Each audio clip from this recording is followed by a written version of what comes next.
आज हम उस गूढ़ रहस्य का पर्दाफाश करने जा रहे हैं जिसने शायद आपके जीवन को अंधकार में धकेल दिया है।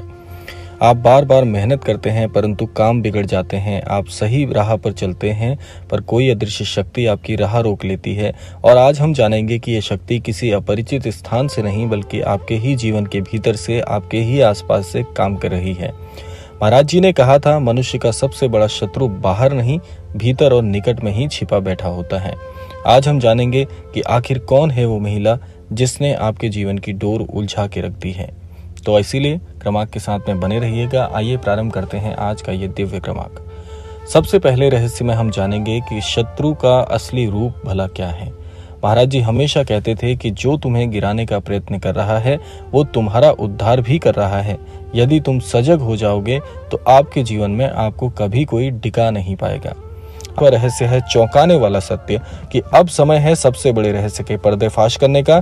आप सोच रहे होंगे कि वो महिला कोई और है, परंतु सच ये है कि वो महिला माया है जो हर इंसान के जीवन में रूप बदल कर आती है।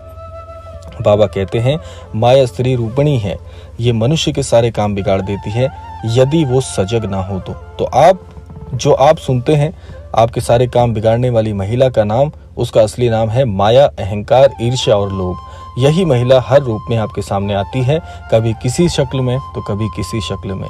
कभी वो आपकी पड़ोसन है, कभी वो आपकी सखी है, कभी कोई संबंधी है, पर असल में वो माया ही है जो आपके भीतर भी बैठी है, जो आपको मार्ग से डिगाने का काम करती है। वे कोई बाहरी नाम नहीं बल्कि सच में माया है। और यदि आप बाबा की शरण में जाकर हनुमान चालीसा का पाठ करके, सत्संग में बैठकर और भीतर प्रेम जगाकर जीवन जीते हैं तो कोई भी शक्ति आपके काम को नहीं बिगाड़ सकती। महाराज जी का एक बहुत ही अद्भुत संदेश है कि भगवान पर विश्वास रखो, फिर कोई स्त्री, कोई पुरुष, कोई शक्ति तुम्हें गिरा नहीं सकती। आशा करते हैं क्रमांक आप सबके लिए फलदायी होगा। इसी कामना के साथ समय आता है विदा लेने का। यही कामना करना चाहूंगा कि श्री महाराज जी सभी को सन्मति और सद्बुद्धि की प्राप्ति कराएं और इस संपूर्ण सृष्टि का, इस संपूर्ण लोक का कल्याण हो। इसी कामना के साथ विदा लेते हैं। मिलते हैं अगले क्रमांक में। तब तक के लिए जय श्री राम, जय गुरुदेव, जय उत्तराखंड।